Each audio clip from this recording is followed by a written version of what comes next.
Go ahead and get started if you like. Okay. Okay. Yeah, Lisa, go. I'll hand it over to Mike in a second. I just wanted to introduce Jamie Miller, who is joining us. She is now acting for Steve Wharton, who is off on detail. So, hi, Jamie, everybody. Hello. And I have my camera off because it interferes with my internet and I completely lose the thing. So I apologize for that. I'm not being aloof. I'm just trying to have an internet that works. So I'll hand it over to Mike. I don't think we need to go through Zoom logistics anymore. So go ahead, Mike. Okay, is everyone seeing my screen and the agenda? Yep. Okay, good. So a couple of objectives for tonight, to provide the CAG with information relevant to their comments on the North Boundary Barrier Wall Containment System evaluation and the conceptual site model. Reminder that those deadlines for comment are July 6th in both cases.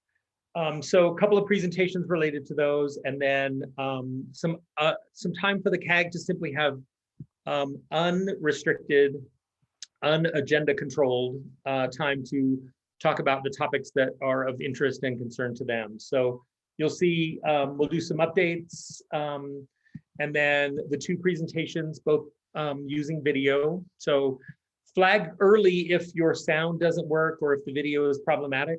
But we'll do particle tracking, then seasonal variation in groundwater, with some Q&A and discussion on each of those topics after, leaving about 5:45 roughly as an opportunity for the CAG to not be constrained by the agenda, but instead to simply talk about the topics that concern them. So questions about the agenda, alterations to it, thoughts about it? All good? Okay, I will stop my share and take some notes. And first we have updates. So Bonnie, do you want to begin with any updates?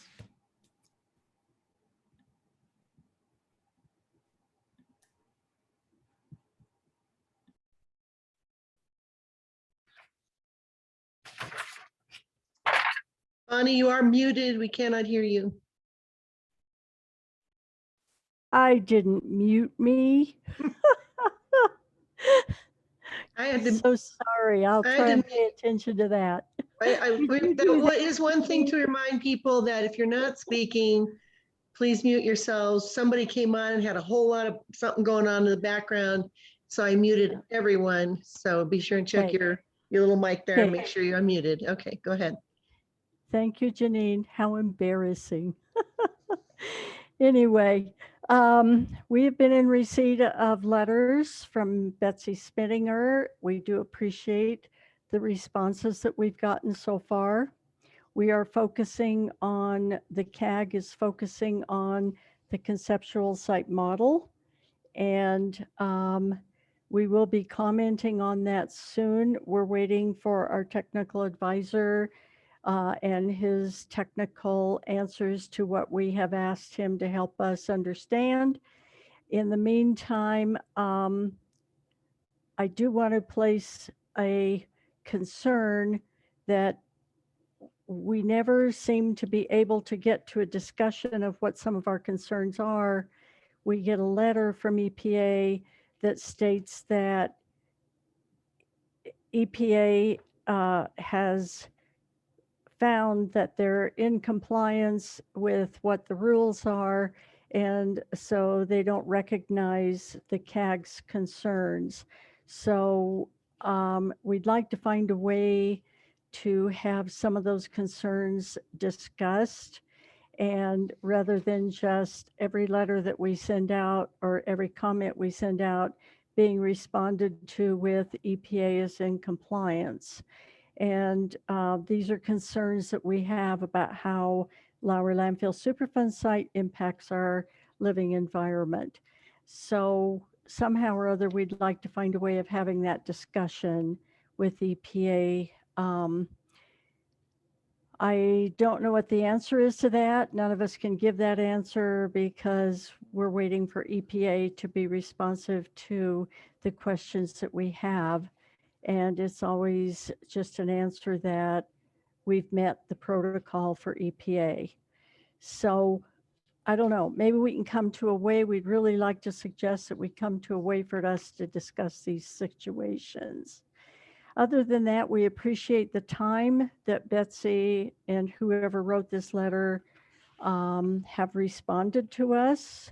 We're going to go ahead and comment on the CSM. And we had some questions to EPA because we just can't figure out from all the documents that we received, which Lisa sent to us again today, but we still have a confusion about exactly what EPA is saying. Is the 2017 5-year review concluded? Has EPA determined that the site is protective at the point of compliance?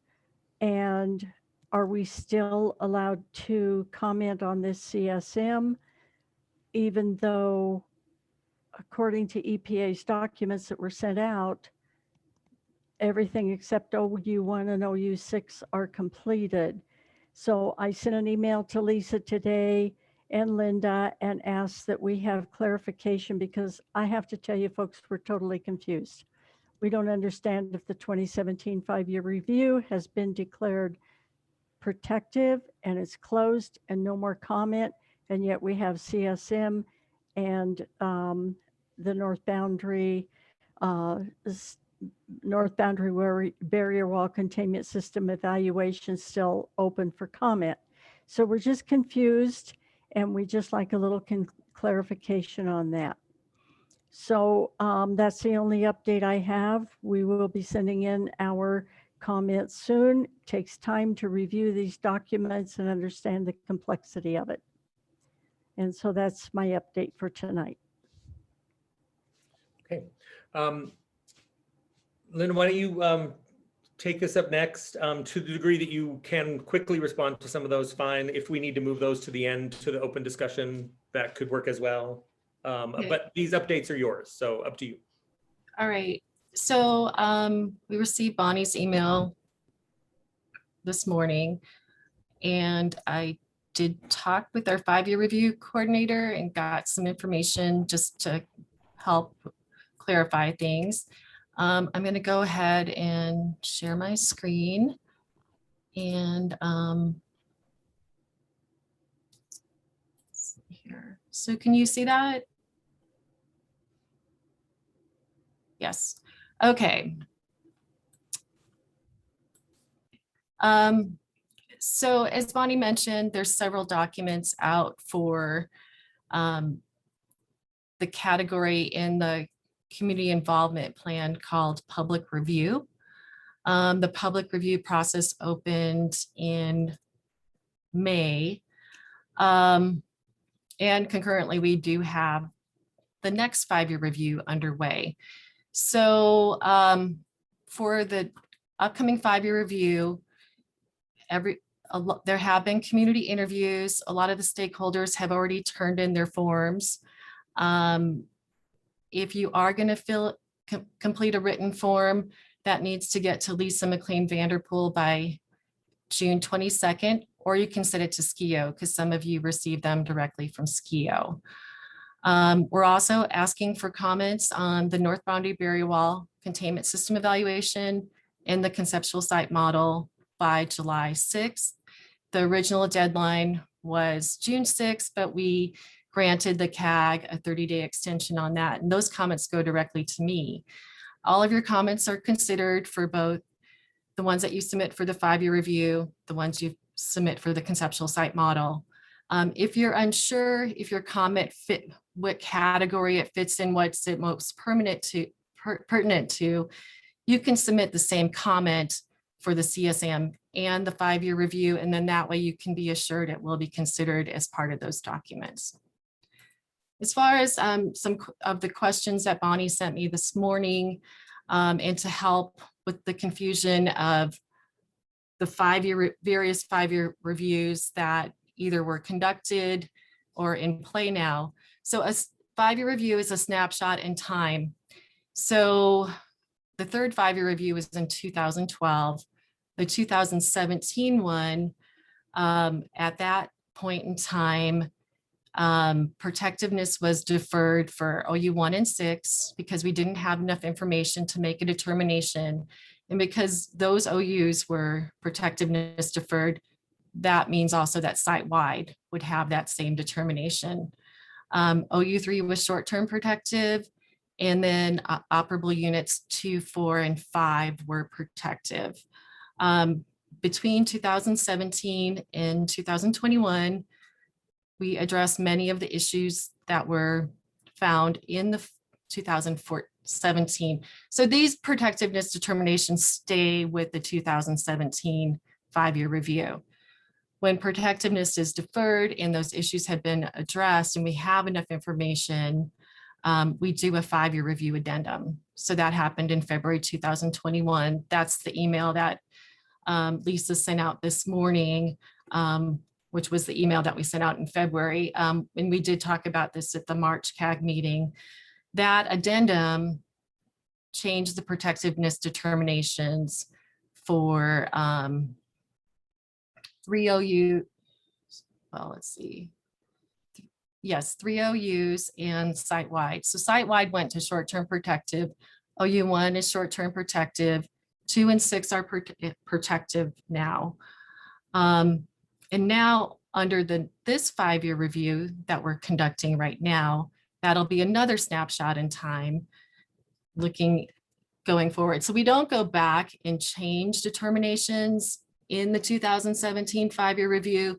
We just, as these new 5-year reviews come up or addendums come up, we change them.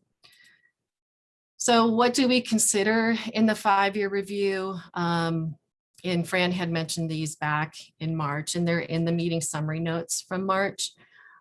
We look at, is the remedy functioning as intended by the decision documents? Are the exposures, assumptions, toxicity data, cleanup levels, and remedial action objectives used at the time of the remedy still valid? And has any other information come to light that would call into question of protectiveness of the remedy? So EPA made a conscious decision to have the same contractor who wrote the fourth 5-year review conduct the 5th. So we have some continuity and in information that they had in the past in comparing it to information we have now. The types of information that they look at when making determinations are the decision documents, and we have several different types. The record of decision and explanation of significant differences, where there's, I think, a couple for this site, and we have at least 3 minor broad modifications. They look at the remedial action objectives, the information that is provided to us through community interviews. Is there any new information that we should consider? The work completed to date, the applicable and relevant standards, and data collected. So, so I put this together to try to address some of Bonnie's questions. So I don't know if we should open up to questions or just do that in the open session. Yeah, later, I think Paul's times. Yeah, I think Paul has a hard stop. So if it's okay, if we could move this to the open discussion and come back to these slides if necessary. Is that all right with folks? Paul's okay. Don't worry about it. I just have to switch to my computer at some point. So just take whatever time you need. Okay. I need to know, Michael, if this is Bonnie, can we have copies of these slides? Absolutely. I just literally at 3 o'clock got these together because I wanted to consult with Fran and make sure I had the most accurate, up-to-date information. So absolutely, we'll send these out. Okay, thank you. This is Margie Sobey. If you are giving us a few minutes, I do have a couple of questions. Otherwise, I can wait till the open session. Yeah, let's wait. Let's do it in the open session.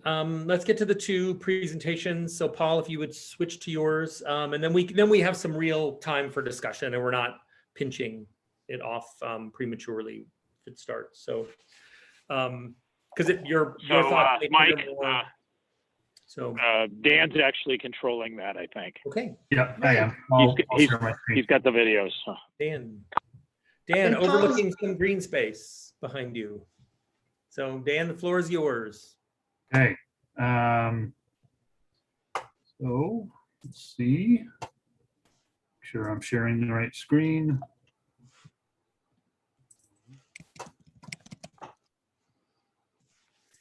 And again, if the video presentation is inaudible or difficult in any way, flag it early so we know.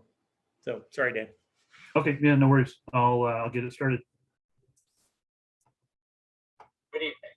For those who don't know me, I am Paul Rosasco with Engineering Management Support Inc. I'm a geologist, hydrogeologist, and a civil engineer who has worked on Superfund sites all over the country for nearly 40 years. At Lowry Landfill, I was responsible for the OU1 shallow groundwater and OU6 deep groundwater remedial investigation and feasibility study. I have also been responsible for various evaluations of the perimeter slurry wall, development of work plans to address issues raised by the 5-year reviews, preparation of the groundwater monitoring plan, and evaluations of the effectiveness of the north boundary barrier wall. Tonight, I would like to briefly describe one of the various evaluations we completed as part of the north boundary barrier wall containment system evaluation.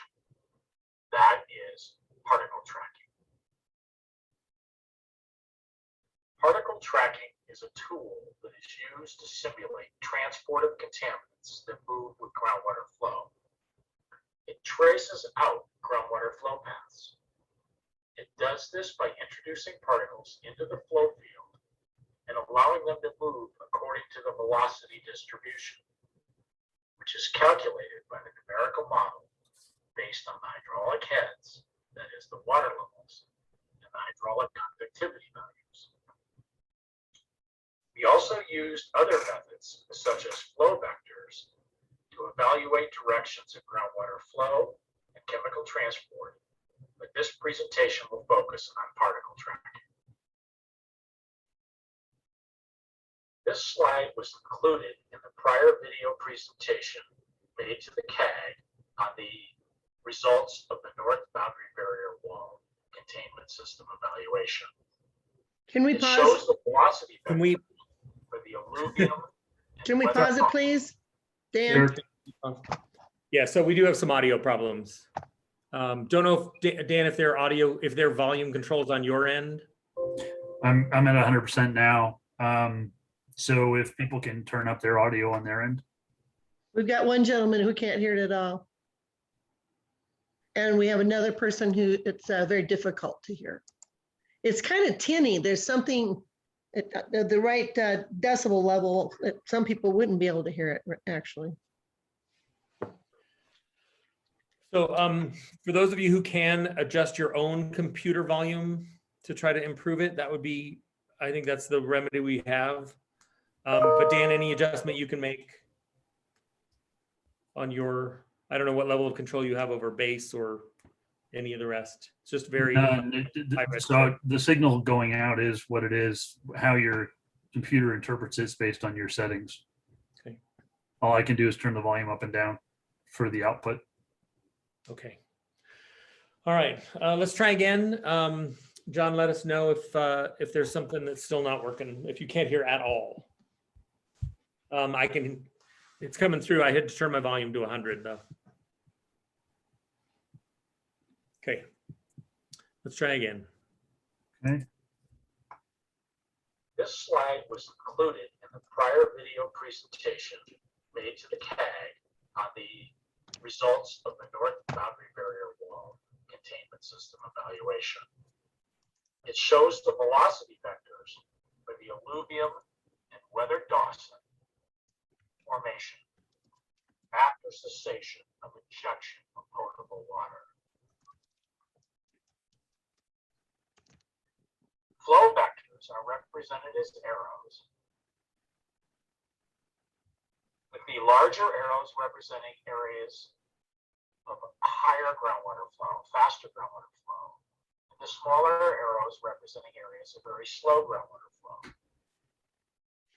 The light gray areas shown to the east and north of the north boundary barrier wall are areas where the numerical model predicts the weather Dawson will be dry under steady state conditions. As can be seen on this figure, groundwater flow converges, that is, it flows towards the north boundary barrier wall and extraction well MW 170 EW1. From the south, from the west, and from the east. All of the arrows within the width of the 1,4 dioxane flow, which is defined by this red lines, are directed toward the north boundary barrier wall or extraction well MW 170 EW1. Very little movement of groundwater occurs north of the barrier wall because the barrier wall cuts off flow in this area, or to the south of the eastern portion of the barrier wall because hydraulic conductivity in this area is very low.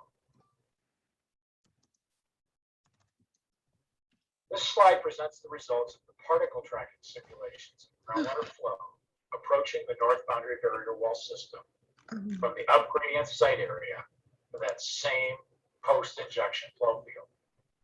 The tracks in this figure show that all the particles that start up gradient of the north boundary barrier wall, and in particular those within the limits of the 1,4 dioxane flow, move toward and are captured by the north boundary barrier wall system.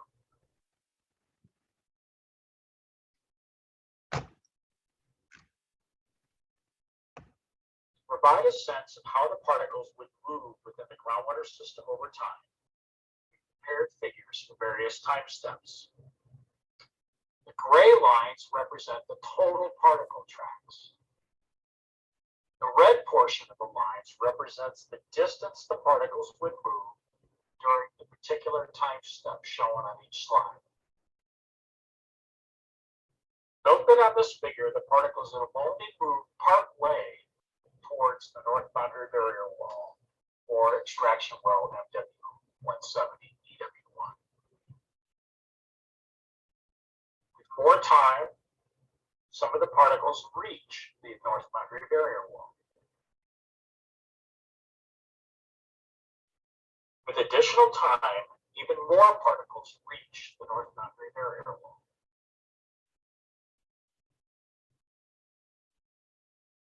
Please note that the absolute time shown on these slides, 3 months, 6 months, or in this case, 1 year, or on the successive slides that I'm going to show you, are not that important. And they reflect the assumed effective porosity values used in the calculations. With a change in the effective porosity value, the particles could move faster or slower.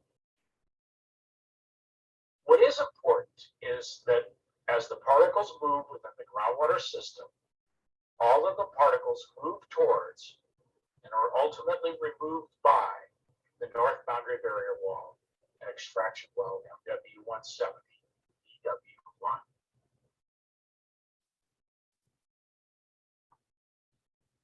With additional time, most of the particles that started to the south of the north boundary barrier wall have reached and been removed by the barrier wall system.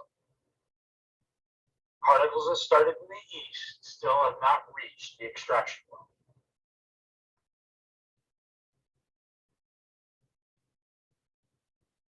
With even more time, all the particles that started south of the barrier wall have now reached the barrier wall and been removed by it.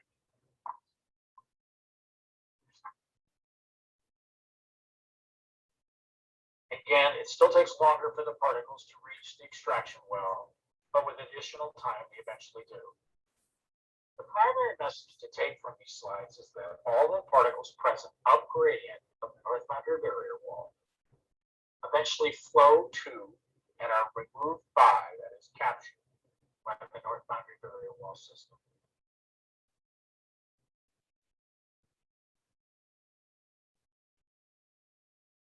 In addition to particle tracking of groundwater transport within the alluvium weathered Dawson under post-cessation conditions, we also use particle tracking to evaluate chemical transport under a number of other groundwater flow conditions. This slide summarizes some of the additional evaluations that were performed using particle tracking that I will discuss in the next series of slides.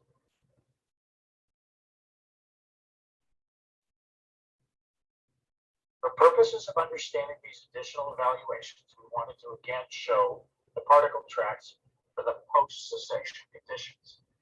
So this is the same slide we showed a little earlier. Of particular note, see some difference here between cessation, post-cessation, and during the period of injection. For some of the particle tracks between the barrier wall and well MW170 EW1.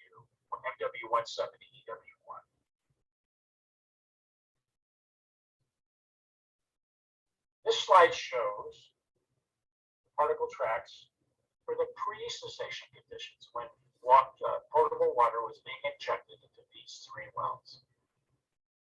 As I noted earlier, over on the east side of the barrier wall between the barrier wall and extraction well MW170 EW1, the particle tracks have changed slightly. They're now more direct movement towards the extraction well rather than coming up and then back over to the extraction well. It's about the only difference we notice between these two.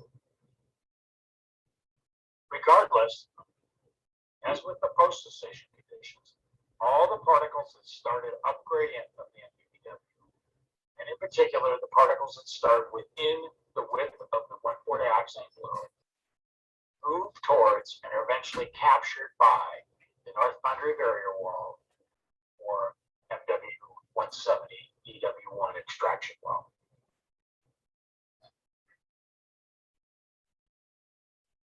Most of the evaluations we performed started with 50 particle tracks, 50 starting locations.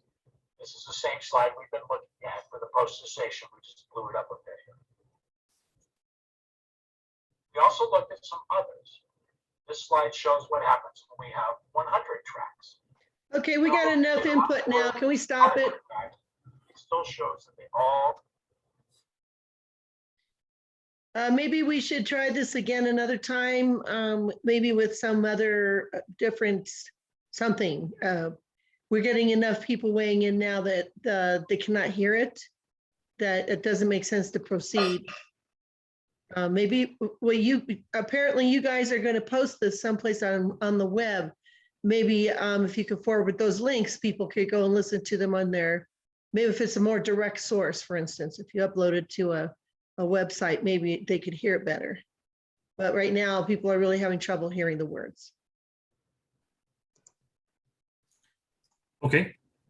So the next video is recorded in the same way. It's my voice instead of Paul's. Do we want to try it, or do we just want to defer that one as well? Well, let's try it. So I had a question, Dan. Was it your computer that we listened to the ones last month? Yes. So I wonder what was different. Just a thought. I don't know what's different about the one that Paul was recorded on, but yeah, let's give it a whirl with your voice. Okay, so the difference, we've been messing with these videos to try to find the best way to present them. Last time I used MS Teams to record it. This time we used PowerPoint. So it may be a difference in the software packages, perhaps. I also converted this to a WAV file, so I can try to play that and see if that helps. Or we can just go to the next presentation and see if that works. It's up to you. So, that's I would suggest that you play with it and let's see what the second one sounds like. Okay. I'll open that one. Yeah, it may make a big difference to use the audio WAV file. Yeah, I'm gonna try that for the seasonal groundwater video. Hello, my name is Dan Griffiths. I'm a geologist and technical. Pause it. Hang on just a second and then share my screen. And you did the different thing with this video also, where you recorded it in PowerPoint? I did, but I converted it to a WAV file. So I'm going to try the WAV file, see if that helps. Maybe it's a better output, something or other. It And if doesn't it doesn't sound, work, I'll just for the next time, I'll go back to MS Teams. the quality right off the bat is not as good as it was last month. Give it a try. Okay. Let's see if it, as we go into it, maybe. Okay, so you think the visual quality is not as good? No, we haven't seen the visual. I'm talking about the audio. Okay. Well, maybe MS Teams is better. Maybe.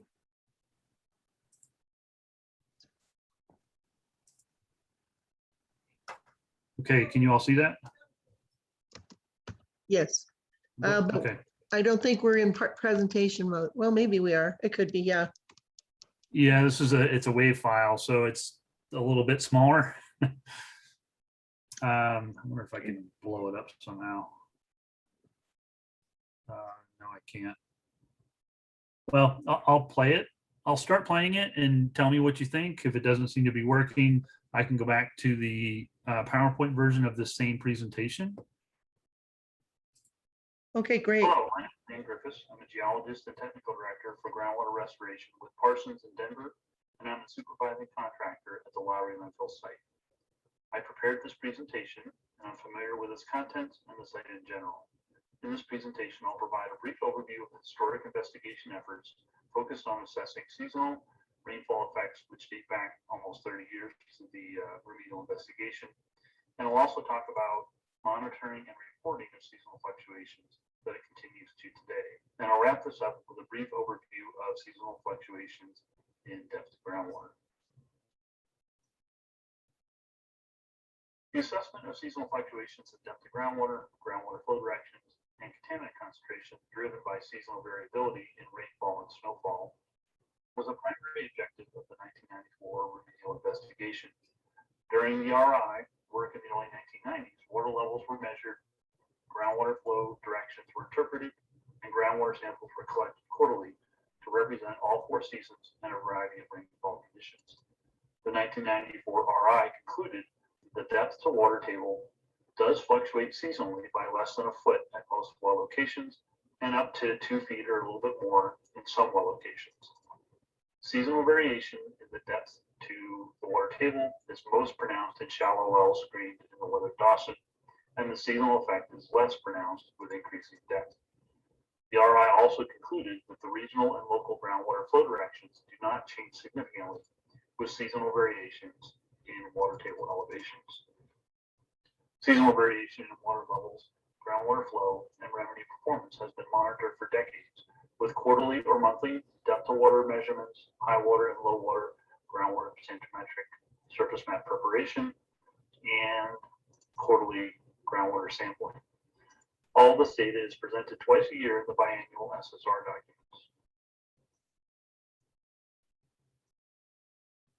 Now on the left side of this slide is a bar chart of historic rainfall data from the Denver area over a 30-year time period spanning from 1971 to 2000. And you can see in the Denver area, we get most of our rainfall in the spring and summer months, with a peak in April, May associated with heavy snow and spring rainfall, and a second peak in July, August from the summer thunderstorms. On the right side of the slide is an annual bar chart from the year 2020. The rainfall pattern last year was roughly similar to previous years, except that the summer peak was lower because we had a relatively dry summer last year. The red line on the right-hand chart is average temperature, and the depth to groundwater in shallow wells where seasonal fluctuation is greatest generally follows the rainfall pattern as you would expect, with high water occurring in July and low water occurring in October. And this is documented in the remedial investigation report from 1994 as well as the SSR documents that are published every year. This slide presents water elevation data at a selection of shallow wells where seasonal variation is highest, distributed throughout the Lowry landfill site and up into the north end where the offsite 1,4-dioxane plume is located. On each of the 9 graphs presented in the slide, the vertical axis represents water table elevation at each location with the same vertical axis spread of 6 feet and the same horizontal axis range of 1 calendar year 2020. In nearly all cases, the water table elevation ranges by less than a foot. Note that the seasonal hydrograph data for all 480 monitoring wells that are routinely monitored are presented in Appendix C2 of the SSR documents. And if anyone's interested in reviewing this data and the hydrographs in detail, you can refer to the SSR documents, which are available on the Lowry Landfill website. This slide depicts the elevation of the water table over the last 20 years of monitoring. On the west side of the MW38 sand channel in brown, in the sand channel itself in purple, and on the east side of the sand channel in gray, in both the map to the left and the bar chart to the right. Also note the extraction wells within the MW38 sand channel noted as the red dots, and the compliance well denoted as the blue dot. The purple line you see on the map represents the sand channel itself. The monthly precipitation is depicted in light blue as the vertical bars on the chart to the right, and the average precipitation over time is shown as the black line on the chart.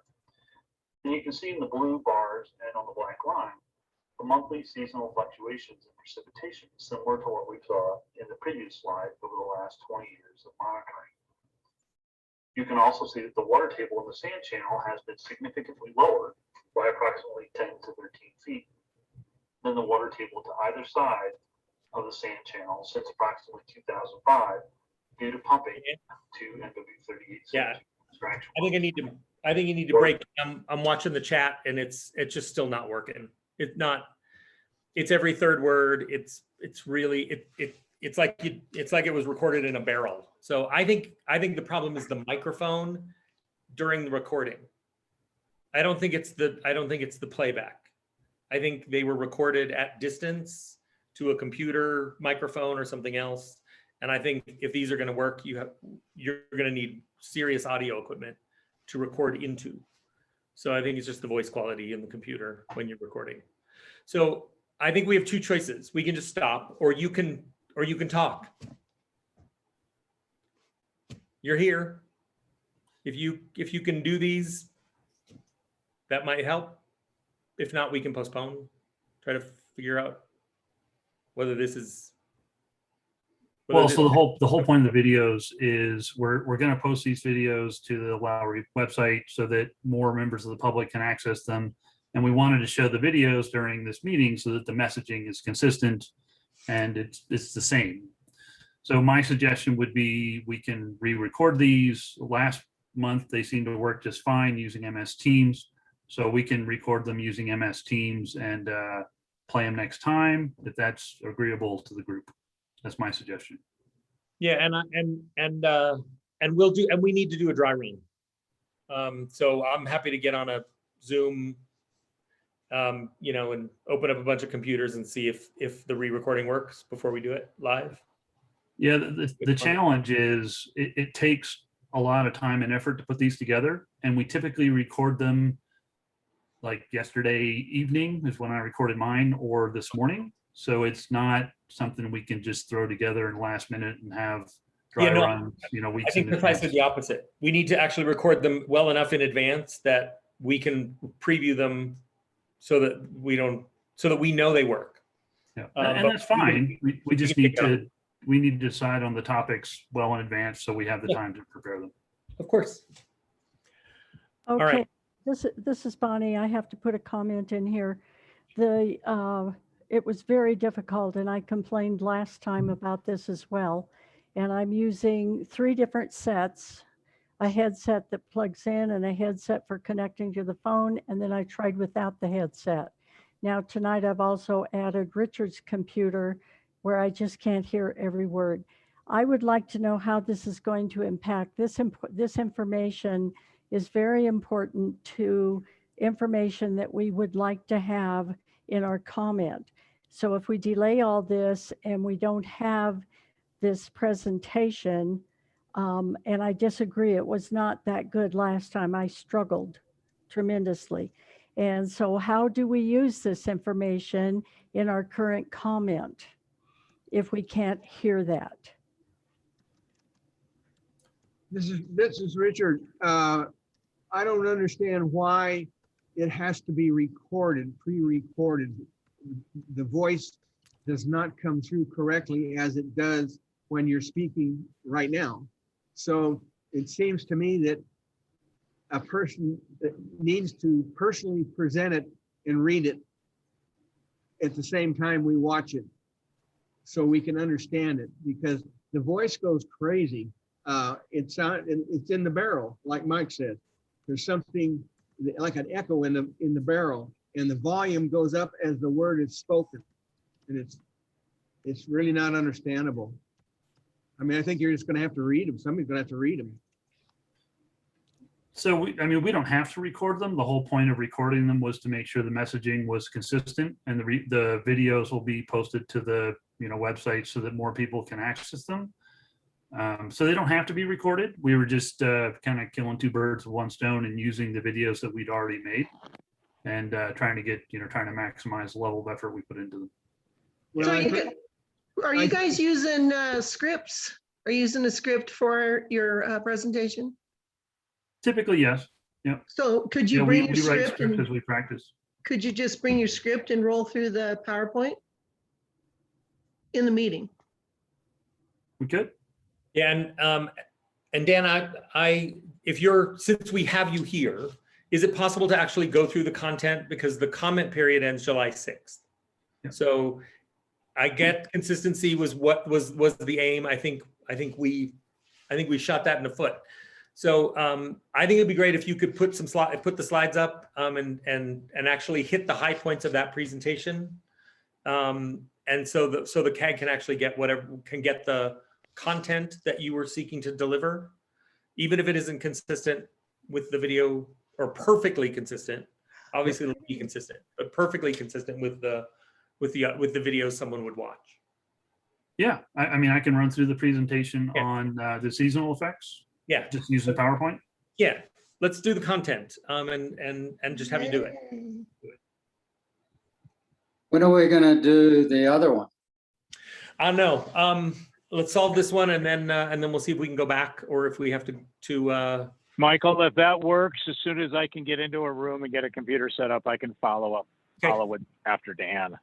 There I'm you still go. waiting though. So Yeah. If that would work, that would be perfect. We'd still get the two presentations in today. Yep. Great. And then you guys can re-record it for your posting wherever you're putting it on the websites. Okay, I have one more concern here. This is Bonnie, and I have one more concern that the CAG expressed through email.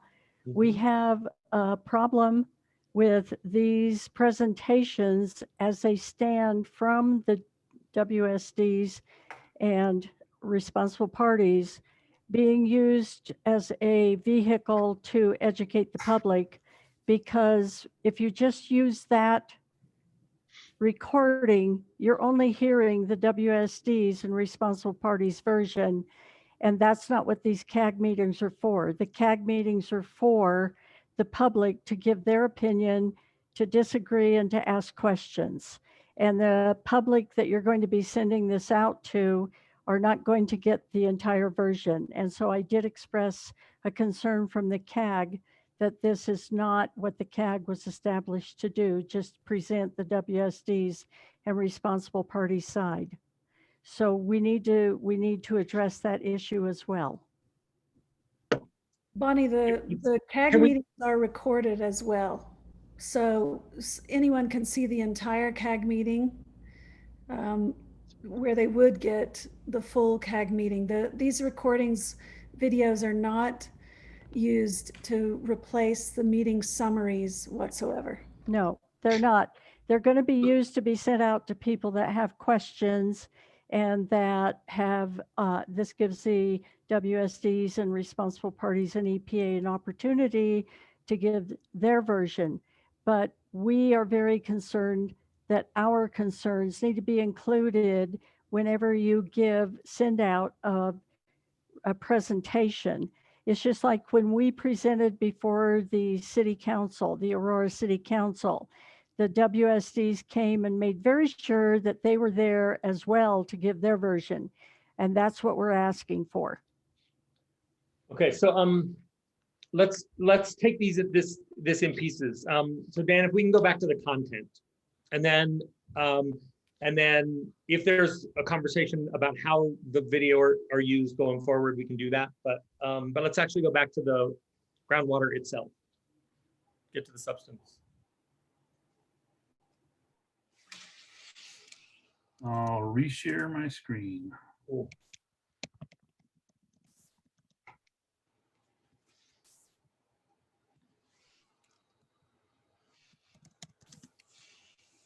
Okay, can everybody see that?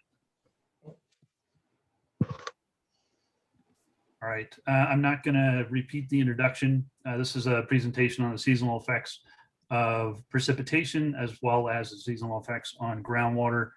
You all know who I am, so I think I can just proceed in terms of just trying to save some time. So the seasonal effects of precipitation on groundwater elevations was a primary objective of the 1994 remedial investigation. And during that investigation, the seasonal effects on groundwater, the depths of groundwater, groundwater flow directions, and contaminant concentrations were investigated through quarterly sampling, quarterly or monthly groundwater elevation measurements. And the results of those measurements are reported in the 1994 remedial investigation report. The 94 RI found that and documented that the water table elevation does fluctuate seasonally by about a foot or less in most wells.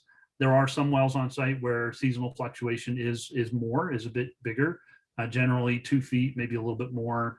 And the water table elevation depth varies most distinctly in shallow wells screened in the Weather Dawson, and less so in deeper wells down into the Denver, where the seasonal fluctuation is much less significant. The 94 RI also found that the regional and local groundwater flow directions don't vary significantly with seasonal fluctuations. So in most cases, groundwater flow regionally and locally is the same, regardless of whether you're looking at high water in the summer or low water in the fall. And the seasonal variation in water levels, groundwater flow, directions and velocity, and remedy performance has been monitored since inception, so 2 decades at this point, through quarterly and monthly depth to water measurements, high water and low water potentiometric surface map preparation, and quarterly groundwater sampling. And all of that data is presented in the semi-annual or twice a year SSR documents, which are available for download on the Lowry Landfill website, as well as the EPA website and CDPHE's website. So anybody that has interest in looking at seasonal variation through time, back decades to the RI or more recently, can certainly access those documents. So on this slide on the left is monthly precipitation in the Denver area over about a 30-year period, extending from 1971 to 2000. And as you can see, here in Denver, we get most of our rainfall in the spring. April, May is generally our heaviest rainfall months, or precipitation months, combination of snowfall and rainfall. And we get a second peak in precipitation in July, August with the summer thunderstorms. Not surprising for everybody here that's been living in the area for quite some time. On the right-hand side of this slide is precipitation by month in calendar year 2020. And it's very similar to previous patterns. We got peaks in monthly precipitation in April and May. The summer peaks that we typically see in July, August were a little muted because we had a real dry summer last year. I'm sure you all remember. And the red bar on the chart to the right is temperature. So that's average temperature by month. Not surprisingly, we get our peak temperatures in July and August. Oops. And on this slide, we have water table elevations at a series of wells that I selected where seasonal variation is highest. So these are all shallow wells, whether Dawson, whether bedrock wells. And in each of the graphs on the left side, the axis is the same. It represents 6 feet of vertical elevation. So they're all the same. So all the lines represent the same vertical variation. And on the horizontal axis, it's 1 calendar year 2020. And as you can see, in most cases, the seasonal variation in groundwater elevation is less than a foot. In some cases, less than half a foot. In a couple cases, there's a little bit more variation, like B324WD, located right near the north boundary barrier wall, and MW127WD, located a bit further down gradient on Yale, where the variation is more like 2 feet or so. And in this slide, I show groundwater elevation measurements over time, over about 20 years of monitoring in the MW38 area. And on the map on the left, you see the MW38 sand channel denoted in purple. That's the purple line. And you see the extraction wells, MW38 extraction wells as the red dots, and the blue compliance well up on the northern part of the MW38 sand channel. And I graphed groundwater elevations over time on the west side of the MW38 sand channel in brown, within the sand channel itself in purple, and on the east side of the sand channel in gray. And the color codes are in the map as well as in the bar chart on the right. Also in the bar chart, you can see monthly precipitation totals represented as the blue vertical lines. And of course, longer lines mean more precipitation, shorter lines mean less precipitation. And the black dotted line down at the bottom is the average rainfall through time. And you can see the same seasonal variation in rainfall that we saw in the previous graph, previous slide. But the important points for this slide are that within the MW38 sand channel, since about 2005, the depth to water is approximately 10 to 12 feet lower than the water table to either side of the sand channel. And this is due to the MW38 pumping system, which is essentially dewatered at this point. The sand channel, as indicated by the comparatively low by a good 10 feet water table within the sand channel itself. So this indicates that through time and through these series of differing precipitation totals, differing variation in depth of water to either side of the sand channel itself is always dewatered, and the water table in the sand channel itself is always much lower than surrounding area. And this slide comes from the second half of 2020 SSR. So if you want to refer to this graphic in more detail, blow it up as you see fit, you can reference the SSR document. But on this slide, this is the potentiometric surface map from July 2020, which represents high water conditions. And if you remember on the previous slides, we have this peak in precipitation and resultant peak in depth of water in the summer months, generally June, July, August. So we use July as our high water month, and we map our potentiometric surface data from that sampling event.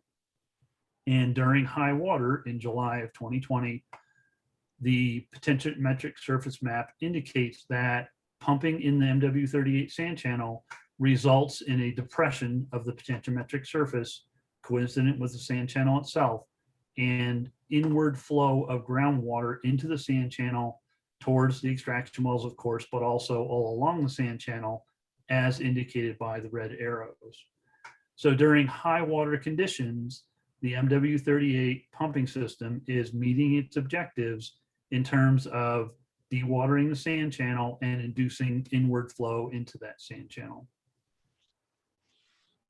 And in the next slide is the October 2020 potentiometric surface map. This October map represents low water conditions, again, comparatively, because the water table doesn't generally fluctuate more than a foot, or in most cases less seasonally.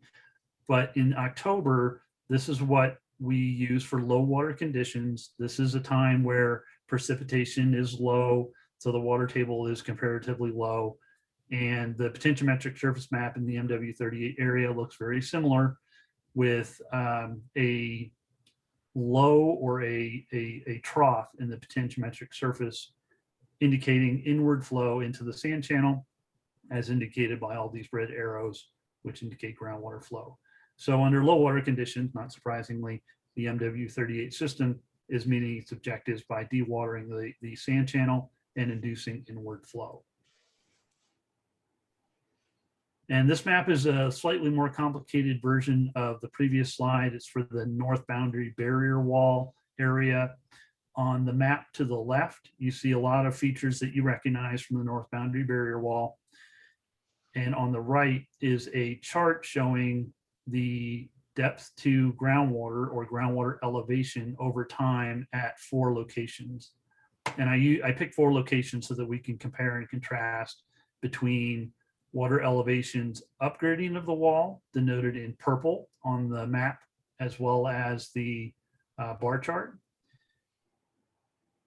in 2 locations that are really close to the north boundary barrier wall, on the west side in gray on the map, as well as the trend chart, and in green on the east side of the north boundary barrier wall in the map and on the trend chart. And I added this point downgrading of the wall in blue on the map and in the trend chart as a point of comparison. So we can compare the groundwater elevation through time up gradient, or essentially background from the north boundary barrier wall. And you see a lot of fluctuations in the depth of water, as you would expect. Those fluctuations are driven by seasonal variation in rainfall, and they match up to the blue bars, which are indicative of monthly precipitation totals, where you have a particularly high precipitation total. For example, this blue line right here in the summer of 2015, approximately, you have a comparative high in the water elevation at that background well. So the elevation at that background well is essentially in lockstep with seasonal variations in precipitation. But at the wells that are coincident with the north boundary barrier wall in gray and in green, you see a water table that is much lower than the background well and much more consistent. And we'll talk about that consistency in a moment. But comparing the upgradient groundwater elevation from the groundwater elevation near the wall, you see a deflection of about 5 feet. So the water table around the wall is 5 feet lower than background consistently, regardless of how much precipitation we're getting, how high the water table is in the background location. The water table around the wall is always lower by about 5 feet. And in the down gradient location, which is in blue, you see a lot more fluctuation. And that fluctuation is driven by changes in potable water injection. Historically, we use the injection trench, which is shown here in brown. And during that time, there's a lot of fluctuation in that down gradient well. And then when we switch to the injection wells, which is this time frame here, injection well occurred in these 3 green wells. Not surprisingly, the depth to water at this well jumped up a lot. It's very close to an injection well. And then we changed, eventually ceasing potable water injection in 2018, which is denoted in this black bar. And right after cessation or stoppage of potable water injection, the depth to water at this down gradient well location declined precipitously, and it's continuing to decline to this day. So the take-home messages for this slide are that the water table around the north boundary barrier wall is consistent. It's much more consistent than in the background well, and it's consistently about 5 feet lower than the water table in the background well. And that, of course, is due to pumping at the north boundary barrier wall. Now, just to talk about why the water table is so consistent, it's consistently low and it's consistent over time at these locations. I put this slide in to explain that. This slide is the water elevation at MNA 13, which is the same background well we're just looking at over time, over about 20 years of monitoring. You can see a lot of variation in the depth to water at that location. De minimis during a particularly dry summer or fall was in 2014, down around 19 feet below ground surface. And we have a couple peaks where we had particularly wet springs or wet summers. So historically, through the entire 20-year history of this well, we have about 4 feet of variation. But yearly, within any one particular year, the variation is more like about 2 or 2.5 feet. The green line in this slide is the groundwater extraction rate at the north boundary barrier wall. And you can see that it varies a lot too. And that variation in pumping rate is in lockstep with the variation in the background water level. And that's because this pump operates on what is called a level switch, such that there's a switch on the pump that allows the pump to operate or pump faster when there's more groundwater coming into the north boundary barrier wall, such that a set point or set elevation, which is really low in the sump, is maintained. And during times of low precipitation where it's really dry and there's less groundwater coming into the north boundary barrier wall, the sump extraction pump runs slower, pumps less water to maintain that low set point. And that's why the water table around the north boundary barrier wall is much more consistent in elevation than the upgradient well MNA 13, because the system operates to maintain a specific water table elevation in the sump. It's not just set to maintain a particular extraction rate. Last couple slides. So this is a slide that came from the second half of 2020 SSR document. It's the potentiometric surface map for the north boundary barrier area in July of 2020. So much like the MW38 area, this July of 2020 map represents high water conditions, or conditions where the depth to groundwater is shallower, comparatively speaking. So during this time, the potentiometric surface map indicates that groundwater flow direction is inward towards the north boundary barrier wall and towards the GTEP extraction well. And the groundwater in this area is captured during high water conditions. You saw a very similar map in the particle track presentation that we just looked at from Paul. And then the next potentiometric surface map, this is from October of 2020, again from the second half of 2020 SSR document. This is low water, again, comparatively speaking, because there isn't a lot of variation in the depth to water, but these are low water conditions, and the maps, if I flip back and forth between the two, look almost exactly the same and are indicative of groundwater flow induced through extraction moving towards the north boundary barrier wall and towards the MW170 extraction well, indicating that under high water and low water conditions, the system is doing its job and it's effective at capturing groundwater flow through this area and any potential contaminant mass migration to this area. And the last slide, I wanted to put this in because I wanted to point out that during 2021, the first half of this year, we're really at record rainfall. So far this year, as of this month, we have about 10.4 inches of rainfall so far. It's been a really wet spring, got a lot of wet snow and then a lot of rain events. And so we're at about 70% of our yearly total already in June. We were actually nearly at 70% in May. And even during a relatively wet year where we're getting far more rainfall, far more precipitation than we typically see, the ditches on site still aren't running.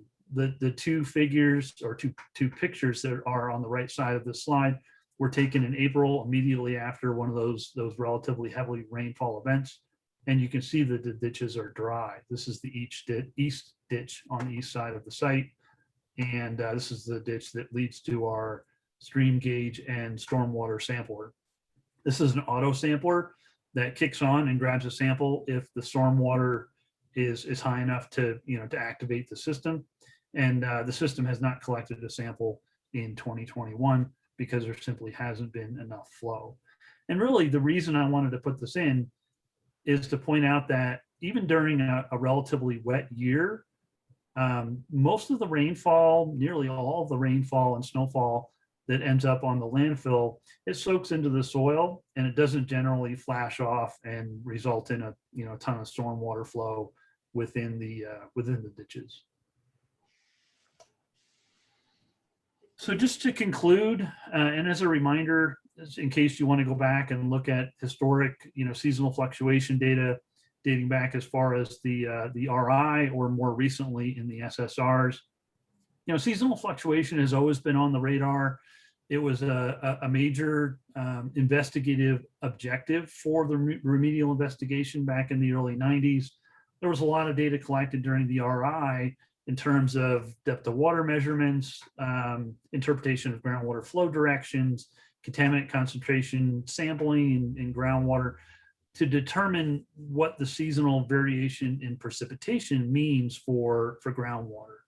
And during the RI concluded that while the water table does fluctuate, driven by seasonal variation in precipitation by a foot or so in most well locations, or a foot or less in most well locations, there's a few well locations where it varies more, perhaps up to 2 feet. That seasonal variation in precipitation and in depth of water doesn't change the regional and local groundwater flow directions. And we saw that in the potentiometric surface maps. And thus, seasonal variation in precipitation and seasonal variation in depth of water is really a non-issue in terms of contaminant mass migration or groundwater flow directions. Despite that, we've been monitoring seasonal variation really since inception, since the remedies were implemented, remedial components were implemented through quarterly and monthly depth of water measurements, high and low water potentiometric surface map preparation in the SSRs, and quarterly groundwater sampling to continue to ensure that the remedial components are operating correctly and properly and meeting their objectives, regardless of how deep or shallow the water table may be. And all of that data is presented in great detail in the SSRs. It's available for anyone that wishes to peruse it and take a look at that data. And I'll also point out that the remedial investigation document, while at this point it's pretty historic, it was a great document with a ton of detail. So you're more than welcome to peruse that document as well. And that was that was the end of the presentation. That's great, Dan. We have a couple of questions in the chat. One of them is coming from our vice chair, assistant chair, Tom Kraus. He would like to request the K values for the clay portion of the NBBW. And he's looking particularly for the K value along the entire extent of the NBBW at all points, not the average. Is that possible? Okay. Yeah. I would think so. That's likely in the CSE document. I don't think it was in Paul's presentation. He was mostly focused on particle tracking, not the components and data elements that went into the modeling itself. But I would suspect it's in the CSE or the modeling report. And if it's not, we can certainly chase them down and make sure that we get them over to them. That's great. Thank you. We have a couple questions from Sonia. After being contained at the NBBW, does the dioxane disperse back or collect there? I'm sorry, Jeannie, you broke up. Does the Oh. 1,4-dioxane? After being contained at the northern boundary barrier wall, does the dioxane disperse back or collect there? Disperse back. So the incoming groundwater and the 1,4-dioxane in the groundwater is extracted and treated by the north boundary barrier wall sump pump and the GTAP extraction well. So it's removed. It doesn't accumulate. It doesn't flow back into the soil up gradient. It's removed. It's treated by the treatment system. It's actually destroyed in the biological treatment system in the treatment plant. And then the treated water is discharged to the sanitary sewer off to Metro for further treatment. And Sonia, let us know if that doesn't satisfy your question. I have a second one. Was similar tracking done for other chemicals of concern? You're talking about the particle tracking now? Apparently, Or- yes. Okay. I'll let Paul address the particle tracking. I'm not entirely sure what the answer is. Particle tracking is independent of the specific chemical. So it represents any chemical that is considered to move with the groundwater. I won't get into the technical details, but it's conservative, meaning it moves at the same rate of groundwater. So it represents all chemicals when you do particle tracking. Thanks, Paul. Thank you, Paul. Question from John Barber. Do you monitor the volume? So you monitor the volume of water. Do you also test the high and low water for levels of contamination? And if so, what do you find? Yes. So the extraction stream from the north boundary barrier wall system is monitored at the influent for the plant, and under high water, low water conditions, it's collected frequently at the inlet to the plant, so that we can then quantify destructive efficiency and how much 1,4-dioxane and contaminants of concern we're destroying or treating in the plant. And seasonally, we don't see seasonal fluctuation in 1,4-dioxane concentrations. Over the lifespan of the plant, which is not answering your question, I know, I just want to add this piece of information. Over the lifespan of the plant, 1,4-dioxane concentrations have been in decline. They're still, relatively high in the influent to the plant itself, but we don't see seasonal fluctuation, from month to month in that 1,4-dioxane concentration coming into the plant. I hope that answers your question. And John, be sure and let us know if that does or does not. Thank you. Another question from Tom. Would you mind explaining why the potentiometric lines continue uninterrupted through the north boundary barrier wall? NBBW. So the potentiometric surface map lines are they're equipotential contour lines, and the lines are interpreted across the wall essentially as if the wall wasn't there for all intents and purposes when we interpret these contours. So we don't just assume that the barrier is a zero flow barrier and then draw the lines perpendicular to the barrier itself. We use all of the data. We don't ignore any of it.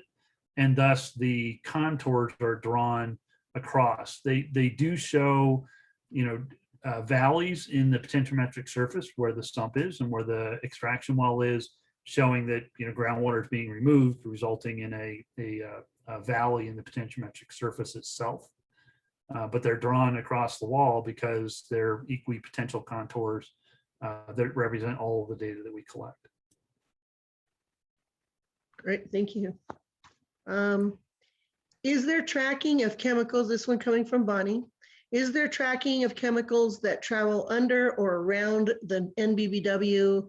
And what is being done to stop this migration? So the findings of the CSE, and this is really getting into the effectiveness analysis for the north boundary barrier wall. The findings of the CSE were that, and you saw it in the particle track slides that we started to play with Paul's presentation, that there is no flow above or below or around the north boundary barrier wall system, that the groundwater flowing through that area within the 1,4-dioxane plume as it's interpreted and beyond is captured by the north boundary barrier wall system. So there's no above or below or around flow as indicated by the CSE analysis and documented in the CSE report. Okay, Bonnie. And one other thing as a follow-on to John Barber's question, what is the level of contamination coming into the treatment plant? Like the concentration on the influent? Off the top of my head, I don't know. I'd have to look it up. Well, I mean, I can follow- certainly do so and share that by email. That information is presented in the CSE report, and it was on the order of thousands of micrograms per liter for 1,4-dioxane. It has declined, but it is still several thousand micrograms per liter on the upgradient side. That's all presented in the CSE report. I apologize. I'm still sitting in the car waiting for a room, so I don't have my computer open. I give you the actual numbers though. An email will be fine if you'd send it to the entire list, the mailing list. Yeah, did that. And that's all I had in the chat. Are there any questions from anyone else in the meeting on this?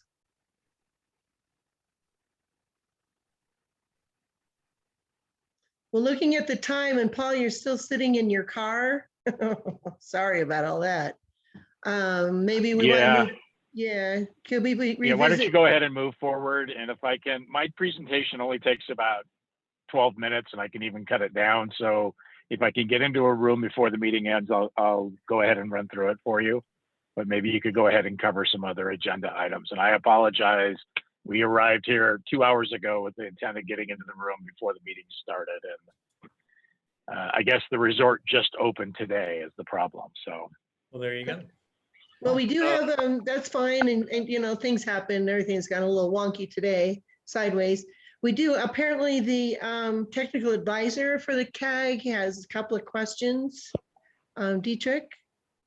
Good, and then after that, let's open it up so that we give the CAG the opportunity to go back to the earlier conversation about the 5-year review and anything else that you all want to talk about. So Dietrich, go ahead, and then it's open discussion. Sure, thank you. If you could put up the slide that was showing the north end and the 2020, and the north end plume and the 2020 groundwater elevations, please.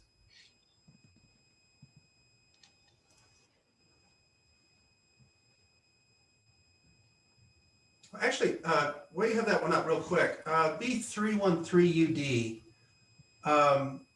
you'll notice where it's located there in relation to the lines. And then go to the other pot map you presented for this area. Looks like it's in the same place, but it is a slightly higher elevation. It doesn't look like it's in the same place, the B313UD. Is that one plotted correctly? 5685, 56. So it's slightly above 5685, 5685.46. So it's above the 5685 line. So yes, it's plotted correctly. And in October, 5684, it's right on the 5684 line. So yes. Go back to the other one really quick. That's 8402. That one's plotted correctly. And then that one's on the 85 line. It's 8546 on a 1 foot plot. It just looks like it's a little closer to the 85 than it should be. I just picked that up from a quick glance, and I don't know, maybe it means some of these need to be double checked. I think it's plotted correctly, Dietrich. Okay. Yeah, I would put it a little more toward the middle on that one, but just a minor point there to make sure we don't have a problem with the plot. Now, the next thing to point out on the 84RI, I think that was definitely appropriate for when they were doing that. But since then, We've had the issues with the north end, a lot of irrigation going on that, by the way, would be just as important as precipitation. And that the RI would not have accounted for any of that north end stuff. That's why I want to look back at that slide and look at the groundwater elevation change on those. Talking this one? Yes, exactly. Okay. And then we do have a couple of feet of change, and some of them in a relatively short area. But some of them seem to be responsive to seasonal change, or to the, like say, rainfall, and some of them just either trend down or don't change at all. Do we have potentiometric maps? I guess this is the area I'd be interested in looking at the different pot maps over the different quarters, maybe going back to your quarterly reports. Because this is an area, like you were pointing out, you definitely have control of groundwater elevation back at the site where you have extraction features going on. And those will account for any seasonal change because, as the 94 report says, it is not something that's out of control. You know, that would be particularly difficult. So I think you've answered some really great questions about seasonal issues. One of them is where you do have extraction features, they seem to manage it. But I think this would be more of the target area of interest, because here, if you have changes in flow, then you have to consider how you've configured your plume. So, I mean, you can see in the few plots I have in the north end that variability is relatively low. I think in this case, we might have, you know, less than half a foot, maybe a little bit more than half a foot. At 141 UDEN, about the same, about a half a foot. So you do see some seasonal, you know, variation. Yeah, you see a peak in the spring months and then lower numbers in the, you know, fall and winter, which is not surprising.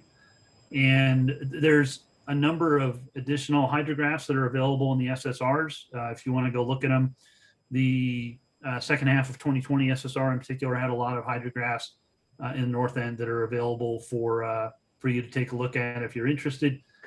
In, you know, in all the hydrographs that I looked at, again, I only posted 2 just for space on the slide, but in the hydrographs I looked at, you do see some seasonal variation, but it's typically on the order of, you know, half a foot or perhaps a little bit more in the north end as well as on site. So if I go to the SSR, am I going to see some? Dietrich, some folks are having trouble hearing you. Could you get a little closer to your mic? My apologies. So if I go to the SSR, will I see some pot maps over different seasons for this area? You will. You'll see the summer, July, and you'll see the October. And there's 2 pot maps. They, you know, they extend all the way up into the north end, and you'll see, of course, the hydrographs in Appendix C2. Okay, so that answers my question, and I don't want to take up too much time. I'll consult those before I follow up on this. Okay, Bonnie, let's give you the floor. You got about a half hour, a little more, to talk about the CAG's topics.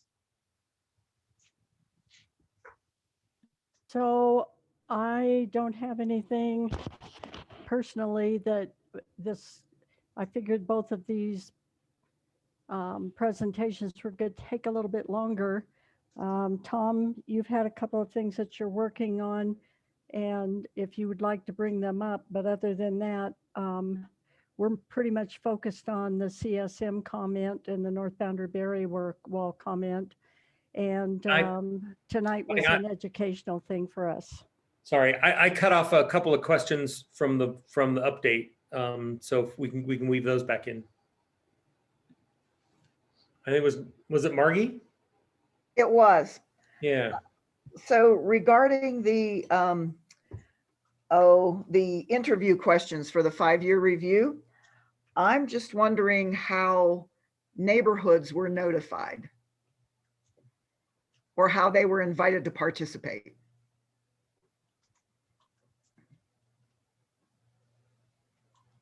So Lisa or Janine, would you like to answer it? Because we went through this whole process together. If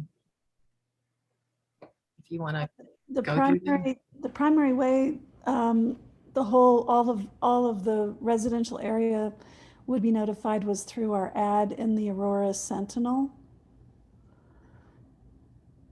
And of course, on the web page. Let's see, I think that's how we did general outreach to residents. Okay, so there were nobody reached out to, let's say, the city or the county to see if this could be included in their newsletters or like in the city of Aurora, their water bill or anything like that. It was just the Aurora Sentinel and the website. Yep. Okay, and I guess just a suggestion maybe for future reference is I'm not sure either one of those two mediums was going to get you very much response. And I just really kind of feel like maybe if you really wanted to get people to respond to this, that perhaps you could have reached out, like I said before, to the city or county's newsletters, or also to local homeowners associations. Just a thought. Actually, I believe homeowners associations are on the lists that SKIO reached out to. And typically we don't get any input from them. We reach out to them every year, I believe. I mean, every 5-year review. This is Bonnie, and my HOA was not given a notification.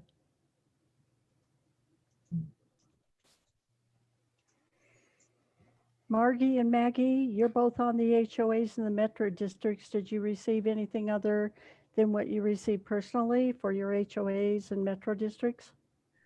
I did not, but sometimes those things, if they are sent out, they maybe go to the management companies. And although I believe both our management companies have been instructed to forward absolutely everything to us, I know the HOA did not get anything. So it would be great if you sent us your, if you have contacts at the HOAs, perhaps, we have the wrong listings, or I'm not sure where SKIO tracks them down, but I think that we would love to get any suggestions for places where we can reach out to. Lisa, I hate to say this, but we could answer you the same way, that it's on the website. You could go to the city, you can find out who the HOAs are, but that's the problem with forcing people to go to a website, And SKIO did do some outreach. They were really trying to get community members to respond. They put together a spreadsheet of people that responded in the past, and then also different churches, school districts, school contacts, all the different agencies that do work in the area, received a contact from them form. So we took like a broad sampling of various stakeholders and reached out to them. So yeah, if there's anyone else that you think we should contact, please let us know. So Linda, I understand that you have some contacts in Gun Club Estates, and that's a pretty important area. Did you contact them? Did you receive any comment from them? So people who have sent us a letter in the past couple of years as a resident did receive a letter inviting them to comment. Okay, thank you. I will have to contact my contacts down there and see. Did you get it? I don't know if you can tell me, but did you receive any response from them? So the responses go back to SKIO. So I don't know individually who has responded. Okay. They keep track of that.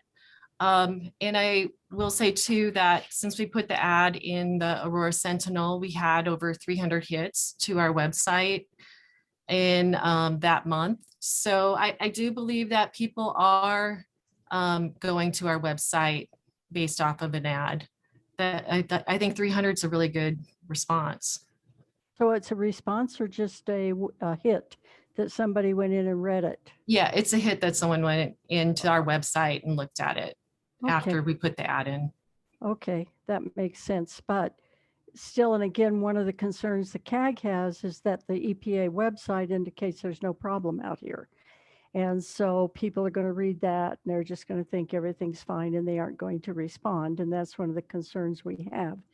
So I'm glad you've gotten some hits, but it seems to me that what the websites are all saying, the WSDs and Lowry Landfill and Tri-County are all saying everything's just fine out here. And so it's kind of hard for people to understand what the issue is and why they should even comment. But I'm very interested in Gun Club Estates, and I'll contact my people down there. Haven't talked to them in a long time. I'll take this opportunity and thank you for this information. Yeah. If they can get their forms in by the 22nd, that would be great. So Karen, I've got your hand up. Yes, thank you. I mentioned this last 5-year review is that the city of Aurora maintains a map in Esri Online of all of our registered neighborhood associations, of which there are more than 400.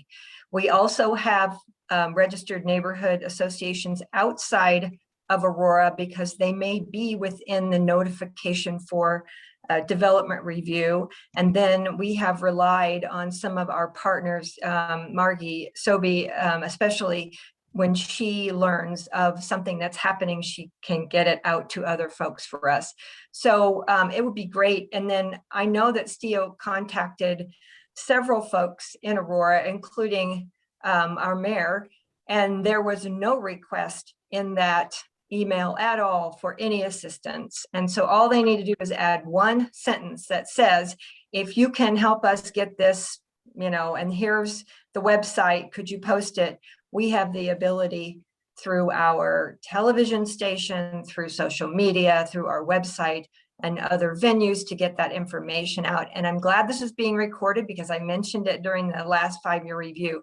So for the next 5-year review, please, please have your contractor, even if it's just contacting me. Oh, I may not be with, I may be retired by then, but someone in our communications department would be glad to help get the word out. Thanks.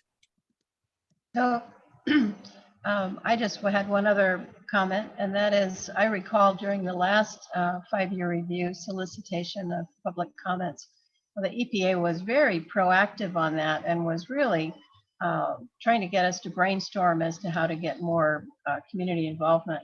And I know a number of us suggested that it would be a great idea when you're trying to solicit these comments to get a story in the Aurora Sentinel about some of the general features of the Lowry landfill, so people who don't even realize that it's there would be informed. And in that article would be a good opportunity to point out that they're soliciting community input. More? This is Tom. I was going to ask, did the date of the 22nd came up? Is that the deadline for the community comments to be in? And is it through the 22nd? Linda? It's due on the 22nd. So we could send it in on the 22nd. Absolutely. Okay.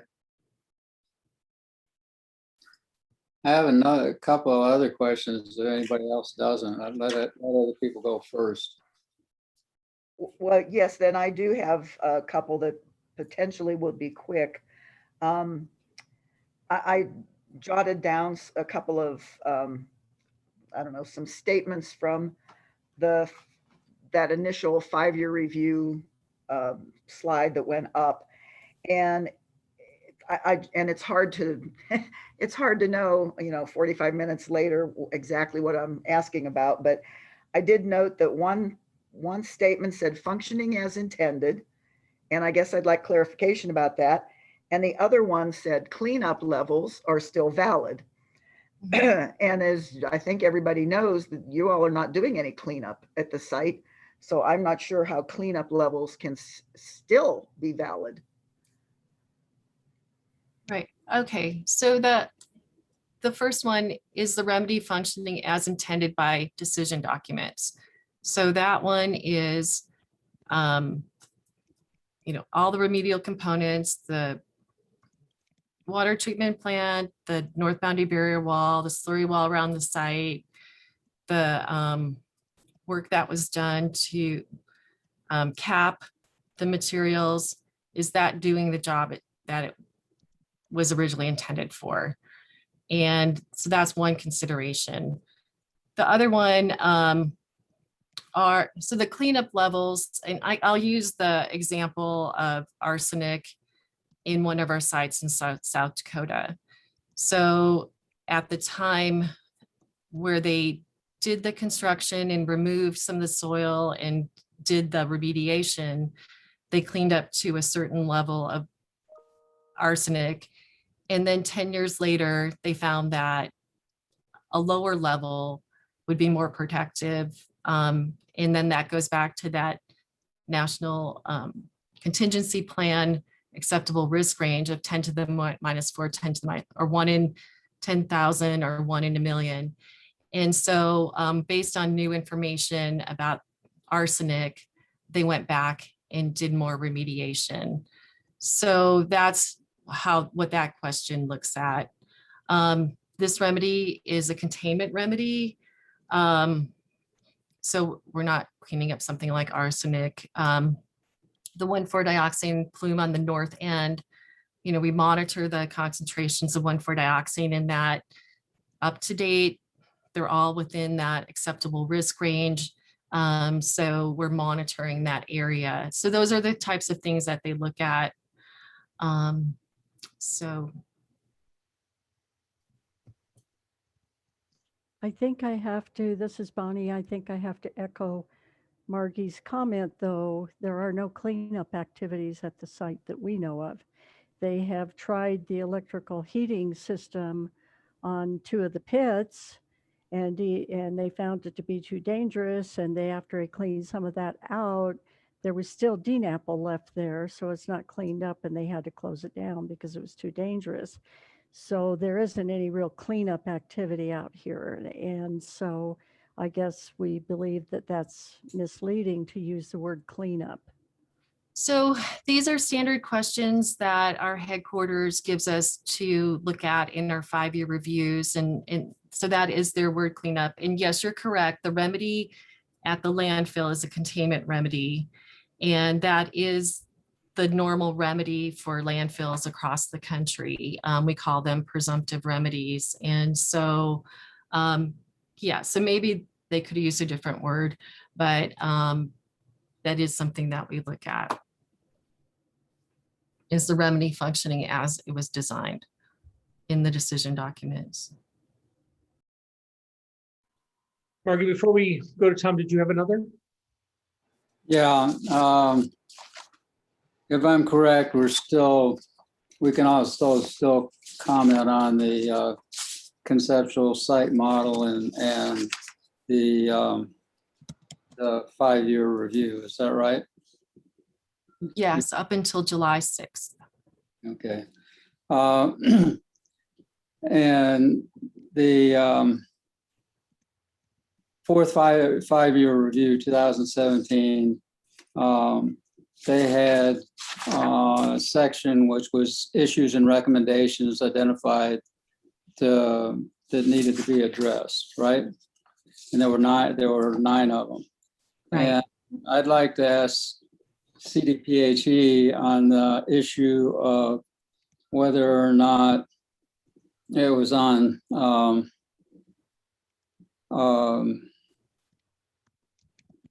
I'm sorry, I gotta get to the right place.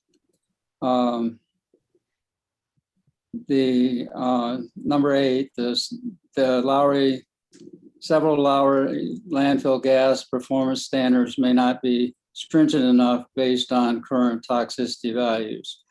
Reevaluation using the updated toxicity values and site-specific input data in the Johnson-Ettinger model was recommended. And I did review that, and there's some statement that doesn't, basically it doesn't reference whether or not they did this.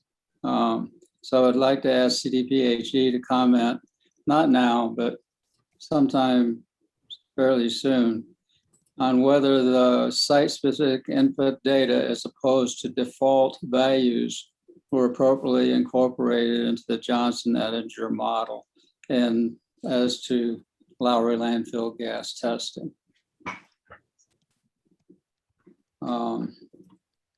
The other issue is I'm wondering why molybdenum is not covered in the 5-year review. Here, I can go back. Here, I can share this. I shared my screen for what you were asking about OU3. So in the 5-year review addendum that came out in February, it does say what we did to resolve that issue and why it's protective now. So the performance standards were updated using the most recent version of EPA's vapor intrusion model, site-specific input variables, and current toxicity values from the November 2017 EPA regional screening levels. And that's in the site status report or the operations and maintenance plan for the landfill gas remedy. So that was updated. So that work was done. Great. Could you quote to me again where you got this, where you answered these questions? Yeah, so if, and Lisa resent them out this morning, but the 5-year review addendum that was signed in February, it's in here. So I have each operable unit, what the protectiveness determination was in the 2017 5-year review, and the ones that were completed, we put in here how they were resolved to take the deferral protectiveness out.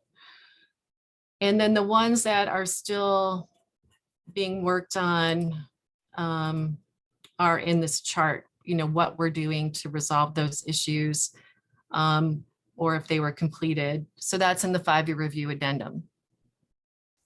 Okay, that was sent out today, or is it's on the CDPH website, or where? So yes, Lisa sent it out today. We had sent it out in February. It's on the EPA website, and then Dustin's having it put up on the CDPHE website. Great, thank you. Yes, Tom, it's on the CDPHE Tom, website. Yeah, it's already up there. And Tom, this is Colleen. Just to clarify, the completion of that, the activity for that particular point was done in, I believe it says July or something of 2018. So that would have been done a year before Dustin and I got onto the project. So if we need to do some digging, it might take us a little bit of time. So it's not something that Dustin and I were involved in reviewing. That was something that Lee would have reviewed at the time. And so to the extent that it was something that Lee signed off on, we'd have to look into the file to get that. Okay, great. Why isn't molybdenum in the 5-year review? So in the 5th 5-year review, there would be a discussion on molybdenum. So it's under development. It has not come out. So that's. So when you say in the 5-year review, like which are you talking about? The current? It went to 200 times state groundwater standards and nothing said. And it was found during this 5 years. And so I'm wondering why it's not mentioned. Will be mentioned in the next 5-year review because that is looking back 5 years. So right. the prior 5-year review looked 5 years prior to that. So the 2017 5-year review would not have anything about Molly that was discovered in 2019. No, but I mean, that would be captured in the next one. Be captured in the next one. Okay. This one, I guess, that's we're interviewing for now. Okay. There's also there's three different horizontal versus vertical water flow models. And the first one was put out, I think during the, well, it was put out in 2006. And it was for a period of 15 years that they studied it, and they came out and they said, basically, there's a 3-to-1 velocity ratio between vertical and horizontal flow. Then we have another one that came out with the north end evaluation, and then a third one that is the assumption that they could go 3 miles north, and the downward flow would only be less than 80 feet. So how are we trying to resolve those three, and which are the ones that which one are we going to really use? The one that took 15 years to develop, or the one that took 6 months to develop, or the assumption that hasn't been really studied for the distance that the plume went and the depth the plume went after 3 miles? So in the interest of time, Tom, can you send us that, because these are very specific questions that you're asking. And if because we have like 10 minutes left, and if Paul can get in any of his particle tracking, because the CAG said earlier that how important it was for us to do this particle tracking presentation. Sure, do the particle tracking, but I think that we ought to give us a little more time since there was so much technical difficulty in the beginning, number one. Number two, I've already asked this question before, and it's been basically just not answered. I will be glad to send it again, but the problem is that you're probably not going to give me an answer before the 22nd. So I guess I'll have to present it as an unresolved problem. You can, and Sarah and Krista are not on. Yeah, Tom, this is one of your questions from your position paper, correct? This is question number 9. Basically, yeah. Yeah, okay. And I know that we talked a few meetings ago about picking these and chipping through them as these CAG meetings move forward, but I don't think it would do it justice to try and jam it in the last 10 minutes of today's meeting. And as Linda said, that her tech team isn't here. I mean, Yeah, I appreciate that, and I appreciate your answer. I guess the reason I'm really concerned about it is conceptual site models coming out, and the downward flow of contaminants is really important in the conceptual site model, and yet that's going to be finalized without answering this question. Tom, I don't think that's the case. Your comments are due July 6th, then they will be responded to, and changes to the document will be made based on what makes sense for responding to those questions. So it's not like the document's just suddenly going to be finalized on July 6th. The July 6th is just the deadline for comments.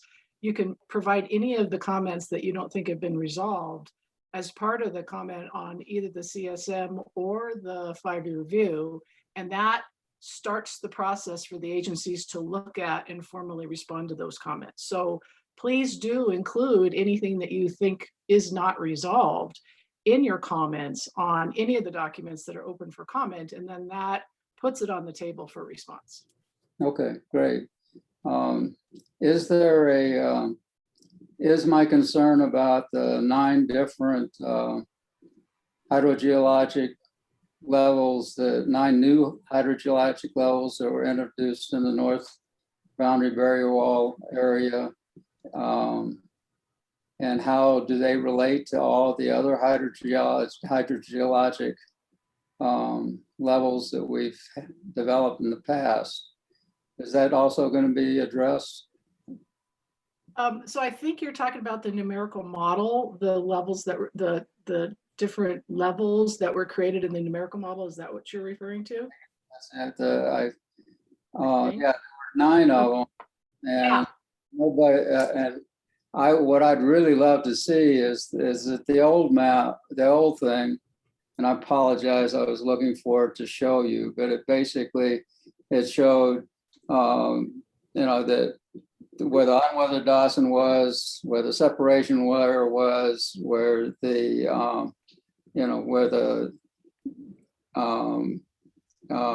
the Denver began, where each hydrogeologic level, the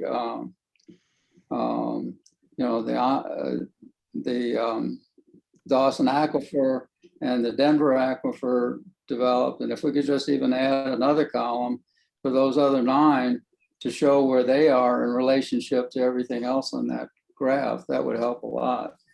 Yeah, I think it's a matter of associating that numerical, the model, the 3dim model that Diane put together with the older information that you're talking about. And I believe Diane went through that at one point in one of her presentations, but maybe we just need to revisit that to make it more clear. Okay. And I'll send that in more clearly as another question. Thank you. Sure. Hopefully I'm not speaking for EPA, but I think that's what was making sense to me based on what Tom was trying to ask. Right, I think Diane did do a presentation on that. Maybe we could dig it out of mothballs. Does somebody have it? Well, you do. You typed everything. Oh, well, so I should go back and look at all the recordings. Right. Okay. That's the thing. No. Oh, somebody should have the presentation though, right? Yeah. It's on an agenda somewhere. Yeah. So Bonnie had a question. Has EPA reviewed the 0.9 dioxane PQL at Lowry landfill to determine if that is still a valid number? It is my understanding that this should be done on a yearly basis. Yes, the WSDs do a PQL study every year. And in the letter that we sent, that Betsy sent, there's a discussion about the 0.9 PQL and why it's protective.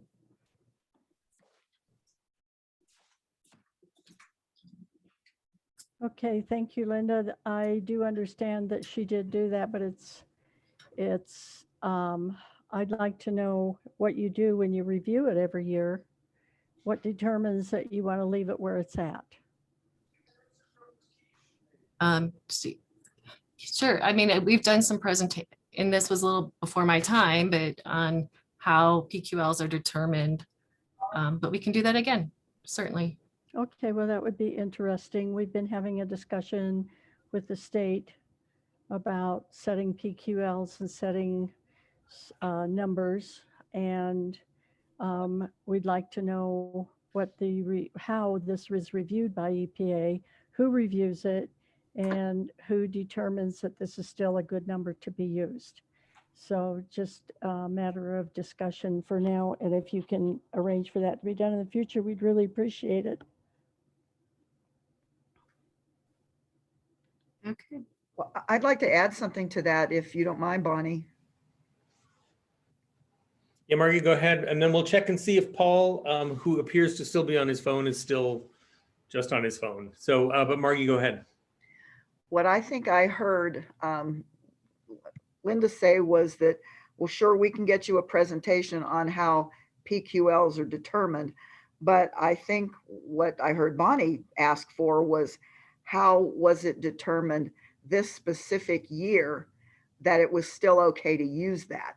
And I think those could be 2 very different presentations. Right. I review them, and I make the final determination after I read their documentation that they send me. Okay, Margie, thank you for pointing out, because you're absolutely right. That is what I was asking. And I appreciate you bringing that up, Margie. Thank you.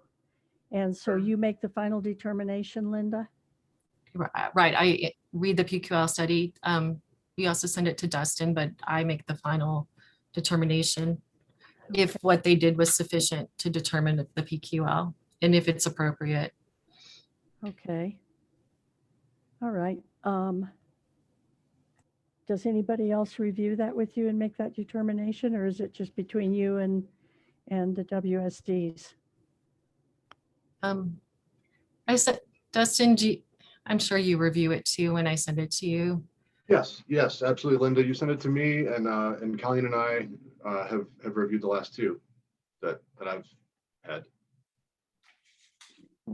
I'm not sure what that means. I'm sorry if I'm misunderstanding. Does that mean that the state has approved it too as well? Is that what we're saying?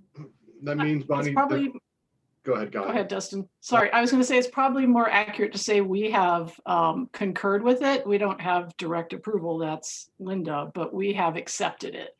And just to keep in mind, you know, what we do is we look at whether the analytical method is able to provide a result based on the PQL that is accurate and I'm kind of losing the other term I want to use, but it's got to be reliable. And because of some of the other compounds in the groundwater out there, and are not specifically compounds that are coming from the landfill, but you know, total dissolved solids and that kind of thing, the method that we're using has trouble with interference. And so at this point, the 0.9 is as low as that method can see. Every year we reevaluate that method, see if it's gotten better. Are there other methods that could be more sensitive? And that's something we're going to keep doing to try to push down that PQL to as low as we can get it. And that is something that the state really wants to do, is get it down as low as we can get it. But we also have to understand that the analytical methods have limitations. And so that's where we are with it. We do look at it. We have accepted it so far. We will continue to see if there are ways to move it down either closer to or below the groundwater standard. So it is something on our radar. We do look at it. Yes. I have a question. Is a PQL determined by a number of the MDL? Like the MDL is 0.15, you multiply by 6 and that gives you a PQL? Is that how it's determined? There's an equation that, and I don't know it off the top of my head, so I'd have to get that for you, but there is a process. Yeah, thank you. You know, I had a super quick question for Linda, and that is with regard to the written comments submitted for the community reviews, will all of those appear verbatim or do you do summaries?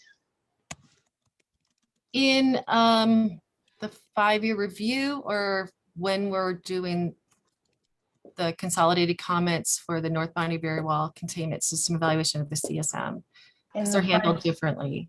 Right. Okay. Well, maybe tell us how you handle each one. Okay. So for the 5-year review, the interview forms will be in the appendices. So those will be verbatim. However, when SKIO talks about input from the community, they will group together comments and put them more as a summary. So you'll have both of them in there. And then also in an effort to maintain people's privacy, if you submitted a form in your resident and you gave, it'll say resident 1 or resident 2. So your name would not be tied to that, but the form would still be in the appendices of the 5-year review. And then with the other 2 documents, we'll do a consolidated comment memo that'll come out similar to what we did with the North End investigation when we received comments from the public. And it'll say which ones were incorporated into the document and which ones weren't, and then a rationale as to why. And then, and if you'd like, after like we did with the North End investigation comments, we had a session during the CAG meeting where we just kind of went through those questions with you and what our responses were, and had an opportunity for questions. So I've been looking for chance to break in, so I'm just going to break in. As you can see, or for those of you who have cameras on, you can see that Paul is here. For some of you, if you have to go because we are already over time, we will understand and let you go. But Paul, let me ask first, is it okay for you to go over time? And Bonnie, is it okay if your folks do stick around as well? I don't want to assume that you want to do this over time. I'll leave it to the rest of the CAG board, whatever they feel comfortable doing. And if they're still willing to hang in there, I'm willing. Okay. Looks like Dietrich's going to have to leave us. But Paul, or if you're willing to give us I'm fine. what you can and making it tight, we really appreciate it. Well, I have to thank the father of the bride. He gave me his room. I still don't have mine. Okay, let me put this up here and see if I can get this to work. So let's see. I got to go back here. I'm going to share screen. I've got to share.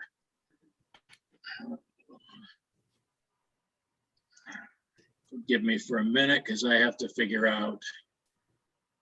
I think I'm sharing, but I think I need to change what I'm sharing. Can I share? Question or make a point while you're doing that? Go ahead, Tom. You ready? Looks like you're ready. I'm ready though. Go ahead, whenever you want. You go ahead. Yep. Yeah, Paul, do it. Okay. So, what I'm going to talk about is the particle tracking. And particle tracking is a tool that we use to simulate transport of contaminants. And it's irrespective of the contaminant. It's a neutral particle that just represents like a molecule. It's used to trace out groundwater flow paths. What we do is we introduce the particles into the flow field and allow them to move with the velocity distribution, the groundwater velocity. That groundwater velocity is calculated by the numerical model, not by us. And it's based on the water levels, the hydraulic heads, and the hydraulic conductivity values. So we presented a flow field in the CSE, and we've superimposed the particles on that. So we started particles upgrading to the north boundary barrier wall, let them flow within this flow field. And you can see here, all the particles move towards the north boundary barrier wall, or over on this east side towards the extraction well, MW170 EW1. Most importantly, the particles located within the width of the 1,4-dioxane flow, which is these red lines, all flow towards the north boundary barrier wall and the extraction well. I'm going to skip these. We had these last time, but we had a series of slides to show you how the particles moved over time, just to give you a sense that we actually track them over time to see how they do and see what layers they go into and so forth. So we've got 3 months, 6 months, a year, 2 years, 4 years, and you can see after 4 years, all these particle tracks have reached the north boundary barrier wall, but they're still not quite at the EW1 well. The time isn't very important because it's really a function of the hydraulic, the effective porosity.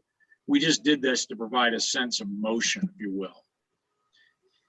So in addition to evaluating the post-cessation conditions, we evaluated a series of other groundwater flow conditions: pre-cessation, post-cessation with variable numbers of particles, starting the particles at various locations within the saturated zone, and also without groundwater extraction. And I want to stress, these are only what we did with particle tracking. We did a number of other evaluations using flow vectors and so forth. So again, this is the post-cessation condition. I'm raising this because I want to show you some comparison. See these particle tracks right here, how they come all the way out and then come back to the extraction well. Under post-cessation, under injection conditions, they took a much more direct path. That was when we were injecting water into IW1, IW2, and IW3. They took a more direct path. That is about the only difference of any significance that we saw between the particle tracks pre and post cessation. So pre-cessation, they're all going to the barrier wall or the extraction well. post cessation, they're all going to the barrier wall or the extraction well. We also looked, this is the same one showing 50 particles. We looked at a varying number of particles. Here we look at 100 particles, with the idea being somehow that maybe there was a path that we might have missed here or something along those lines. And bottom line is, the number of particles did not change the results of the evaluations. They were all going to the north boundary barrier wall or the extraction well. I should note that these darker areas here, they showed up in the earlier slides. These are areas that the model predicts under steady state conditions will turn dry. And we have actually seen wells in this area starting to turn dry, where we have only less than a foot or only inches of water available. So this is where we started the particles. The prior ones, we looked at starting them at the water table. The model looked at the weathered, alluvium weathered Dawson as 3 layers, layer 7, 6, and 5. We started the particles in the middle of layer 7 here, and you can see they all go to the barrier wall. We started the layer particles in the middle of layer 6 here. They all go to the barrier wall. There is a difference in here because this is very low conductivity material in layer 6. So these particles that were started here never actually moved in the 50-year simulation. We also started particles at the bottom of the model, layer 5, and they all go to the barrier wall or to the extraction well. Again, especially the ones within the plume. And again, in this area here, this is very low conductivity material. So these particles never moved. We did look at what happens when we turn off the groundwater extraction. So the prior analysis, we had the MW170 EW1 extraction in this area. We had the EW IW3 extraction in this area. And we had MW113 EW1 extraction up here. We turned those off to see if it made a difference. You can see that all of the particles flowed towards the NBBW under the no extraction conditions.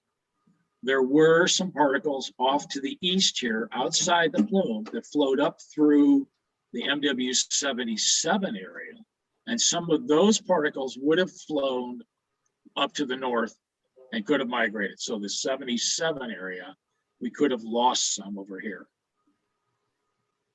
Sorry, my computer just changed screens on me. So bottom line conclusion was, regardless of the number of particles that were used, where the particles were started vertically within the saturated zone, with or without injection, with or without groundwater extraction, all of the particles that were started in the 1,4-dioxane plume, upgrading of the north boundary barrier wall upgrading of the north boundary barrier wall, flowed toward and were removed by the north boundary barrier wall or extraction well MW170 EW1. I think Bonnie had a question earlier about flow around or through, and the bottom line was we did not have any flow around or through. We also looked with other methods at the unweathered. So, all right. So I really shortened that up, and I apologize for the technical difficulties with the pre-recorded video. That's one of the reasons I wanted to pre-record it, is I knew I was going to have logistical issues tonight. So I thank you. Thank you. So this is Bonnie, and I have to ask, is it possible, since Dietrich had to leave, could we send this presentation to him? Bonnie, this is the video that we recorded, and it's got a fuller view. We're going to make that available. Yes, we're going to make the presentation available. Okay. Dan, can you tell them how is it the Lowry Landfill Superfund site that they'll be posted on? Yeah, we'll post it to the Lowry Landfill Superfund site and send out links to it. Okay. After you've re-recorded it, right? We'll make sure that the recording works. We tried it before we used it, so Dan and I will figure out how to work it and redo it if we need to. We have several other file formats. We just didn't have time to try them out tonight, so we apologize. We tried it a bunch ourselves and it worked fine. So. Okay, so Dan, does this mean that it'll be up on the Lowry landfill, the WSD's website? What site are we talking about? Yeah, it's I think it's like lowrylandfill.com or something. It's the Lowry landfill website that the WSDs maintain. Okay, so the only thing that will be on there is exactly just the presentation itself as it was recorded. Is that correct? Yes. Will be re-recorded if needed. Or re-recorded Yes. if it doesn't work. Okay, so on that side, it's strictly from the WSD's point of view. And from YouTube, it'll be the actual meeting and what was recorded here tonight and any extra questions and things. Is that right? Bonnie, Yes. Okay, we'll have both on our website. We'll have a link to the WSD's presentations and we'll have a link to the CAG meeting, full recording. okay, okay. And the last thing that I'm going to add in, Paul, is at some point or another, I'd like to discuss with you the fact that in the beginnings of the North Boundary Barrier Wall, the health department found that there was sand lens on the west side of the North Boundary Barrier Wall. And to my knowledge, it's never been fixed. And so we still believe that there are some things escaping, and I won't get into that discussion with you now. But I'd like a little bit more discussion on that when you give us a presentation like this. So I do appreciate the presentation. And I will tell Dietrich there'll be two places that he can get it. One, he can get just the WSD version, and the other, he can watch it on YouTube, and I'll let him know that. Do you know when it'll be up, Dan? I think it usually takes a day or two. So if not tomorrow, then Monday or Tuesday of next week. Okay, that sounds good. Thank you. Okay, all done? Thank you all, and I apologize for the technical difficulties, so I did my best. Thank you for convincing that guy to give you the room. That's impressive. He's one of my better friends, but I hate to intrude on the father of the bride, but thank you all, and I apologize again, so. Have a good evening, everyone. Bonnie, we all done?